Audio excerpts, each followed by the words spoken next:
Something has happened in the United States that I've been warning about for a while and may have and probably will have repercussions here in the UK and around the Western world. Now, the little known and talked about state of South Dakota has just passed into law an anti-Semitism bill. And this is based on the definition of anti-Semitism, which was created by the International Holocaust Remembrance Association. Now, this was a body, an NGO, that was set up about 10 years ago. And in 2016, they've adopted this definition and they said it's non-legally binding, it's voluntary. And it has a prime definition, and then it has a number of sub-points, 11 or so specific points, which it says, if you say any of these things or express these things, then that's anti-Semitism. So what they've been doing over the last 7-8 years is going round to hundreds of thousands of institutions all over the world, in the UK, the US, other countries, whether it's educational institutions, NHS trusts, police forces, businesses, political parties, local councils, and so on, and saying, will you sign up to this voluntary, non-binding definition of anti-Semitism? And most organizations have said, yes, we will sign up, because nobody wants to be accused of being anti-Semitic because they don't sign up to this definition. The most well-known person who didn't agree to this is Jeremy Corbyn. They went to the Labour Party, I think it was in 2017, and asked them to sign this up, as they went to all political parties in the UK at that time. And he said, no, I'm not going to sign it because I don't agree with a couple of these points. Now, I'm no fan of Jeremy Corbyn. Don't quote me that I am. I completely disagree with him on many things, particularly his economic policy, because he's a socialist. He would tax more, spend more, borrow more, and make life worse for even the people that he's promising would do well under socialism. So that's no good. But what I do agree with him on is that a couple of the points in this definition militate against freedom of speech.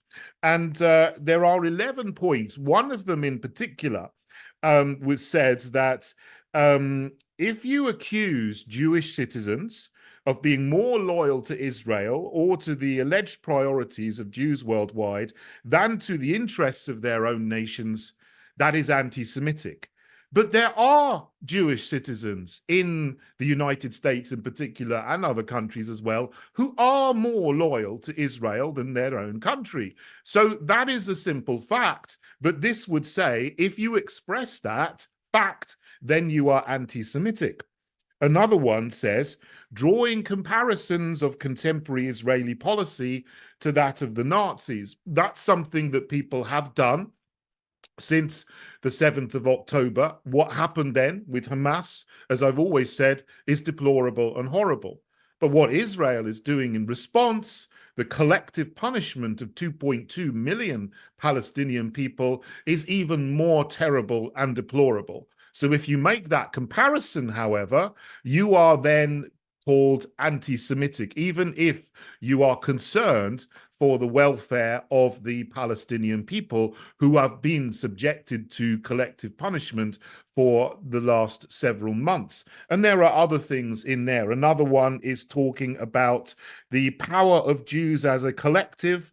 Anything talking about Jews controlling the media, economy, government, or other societal institutions. But we know that there are a lot, there is a great overrepresentation of the Jewish community in the banking sector, the economic sector in the United States, and the entertainment and media sector.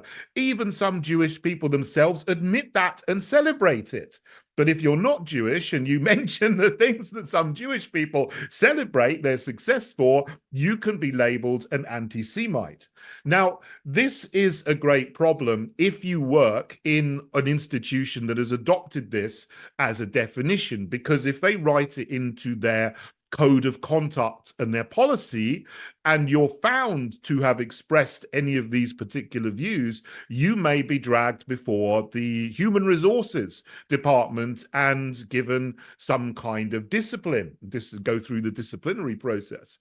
That's bad enough. But now this has been written into law in South Dakota on the basis that there's been a rise in anti-Semitism and Islamophobia also since the 7th of October. You can now find yourself up as a criminal defendant with criminal charges against you just for expressing some of these opinions, which up to now have been in this non-legally binding document. Now, I could see this was going to happen. So what this organization's been doing is going round and getting so many organizations to agree to this, that then they can go and say, oh, look, 80% of institutions and businesses in your state, in your nation, have signed up to this. Everybody agrees with this. The majority agree with this. Now sign it into law as a definition, a legal definition of anti-Semitism. The danger of this is that free speech is curtailed on things that it shouldn't be curtailed on.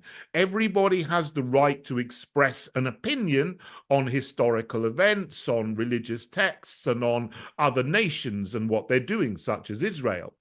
What it also opens the door to is for other definitions from other minority groups to get their own things into law, such as a definition of Islamophobia and homophobia and transphobia, misogyny, and these things. And we know that this is where the majority of the mainstream political parties want to go.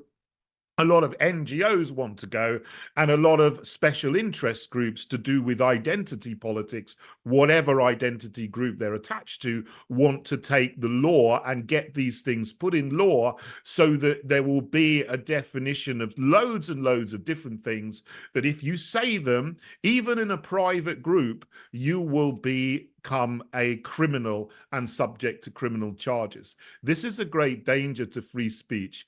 It's happened in South Dakota. They're talking about it going on in other states very, very soon, and perhaps also countries outside the United States where we don't have the defense of the First Amendment. It's going to be very, very dangerous if this goes along, and we need to open our eyes and make sure that these kind of things that curtail free speech are not written into law in our nation.